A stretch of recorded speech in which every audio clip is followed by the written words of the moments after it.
parce que ça fait 1 an que je suis sur YouTube, donc 1 an c'est juste énorme. Je pense pas qu'un an ça passerait si vite parce que franchement, mais vous avez été super sympa avec moi. J'ai près de 2500 abonnés, un peu moins je pense, en 1 an, donc c'est pas mal, franchement c'est pas mal. Franchement c'est une super expérience, donc après je voulais aussi vous dire comment j'ai fait pour avoir autant d'abonnés, parce qu'il y a pas mal de personnes qui me disent, enfin qui viennent de commencer YouTube et qui viennent me dire bah comment tu fais pour en avoir autant. Alors en fait tout simplement faut être patient parce que franchement c'est pas venu d'un coup. Au début en 1 mois j'en ai eu 100, un mois comparé à 1 an où j'en ai 2500, enfin il y a une petite différence. En général c'est croissant, enfin voilà.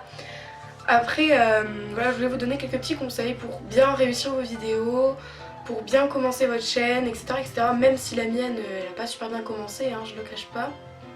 Alors tout d'abord il faut être patient. Alors ça je l'ai déjà dit mais c'est vraiment super important parce que tout va pas venir d'un coup, faut vraiment prendre son temps. Moi en 1 an j'en ai eu 2500, bon il y en a qui vont en avoir beaucoup plus d'un seul coup, mais il faut dire que les slash c'est pas un sujet qui concerne tout le monde, c'est assez petit, assez restreint.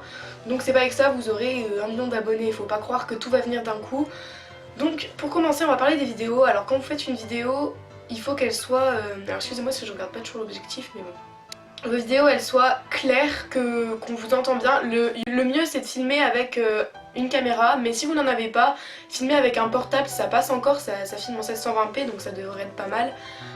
Mais ne faites pas avec un appareil photo, c'est ce que j'ai fait, et en fait le son il est pourri parce que bon c'est pas fait pour filmer, c'est fait pour prendre des photos, logique.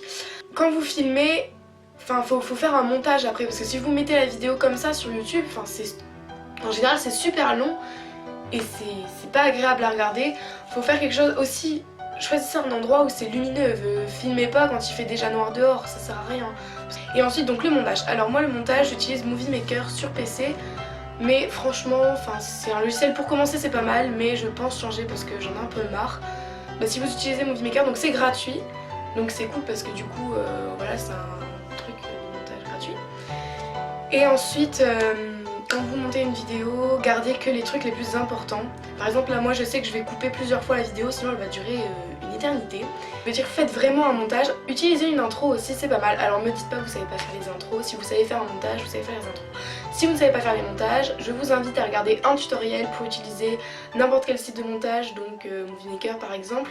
Donc vous tapez tout simplement sur YouTube tutoriel comment utiliser Movie Maker et vous allez tout de suite trouver. J'ai pas de vidéo parce qu'en fait moi j'ai appris au fur et à mesure et mon frère m'a expliqué les bases au début puis après j'ai découvert plein d'autres trucs.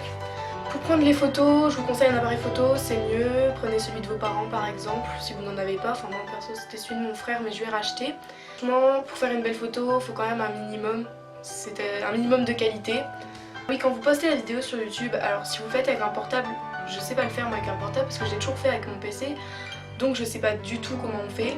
Mais en tout cas sur PC j'ai l'impression que c'est beaucoup plus pratique en tout cas parce que je l'ai fait une fois avec mon portable et je l'ai mis en mode privé sans faire exprès, enfin c'était n'importe quoi. Et si vous voulez il y a une petite barre comme ça, une était tag et en général ça il faut toujours le remplir, moi c'est mon frère qui me l'a dit au début donc voilà, mais ça il faut toujours le remplir, ça permettra aux gens de trouver votre vidéo parce que si vous faites une vidéo et qu'on la trouve que par le titre, c'est dur parce que si par exemple c'est HH c'est comme un colis ou ça ressemble à un gros achat ou peut-être un petit achat ou chevauche lèche ou des trucs comme ça, et ben ça vous le mettez dans les tags et ça permettra aux gens par exemple s'ils tapent colis chevauche lèche, et ben ils trouveront peut-être votre vidéo qui normalement s'appelle HH lèche, je sais pas si vous voyez ce que je veux dire. Donc c'est le principe des tags, donc ça il faut le faire pour qu'on puisse trouver votre vidéo, c'est plus simple. Ensuite une fois que vous avez posté votre vidéo, ah oui, faites une barre d'information, ça c'est super important, on oublie toujours quelques petits trucs dans la vidéo, puis des fois on le met en commentaire sans savoir qu'en fait la barre d'infos est faite pour ça. Ensuite il faut que le titre, il y ait les mots-clés dedans. Parce que ça sert à rien de... Enfin faut toujours mettre le plus possible d'informations mais en résumé en fait. C'est à peu près tout ce que j'avais à vous dire. Alors attendez, la caméra elle fait un truc bizarre. 0, 0, 0. Je sais pas trop ce que ça veut dire. Je vais arrêter. Donc voilà, c'est la fin de cette vidéo, j'espère qu'elle vous aura plu. Alors je tiens à m'excuser pour mes cheveux mais je viens de les laver.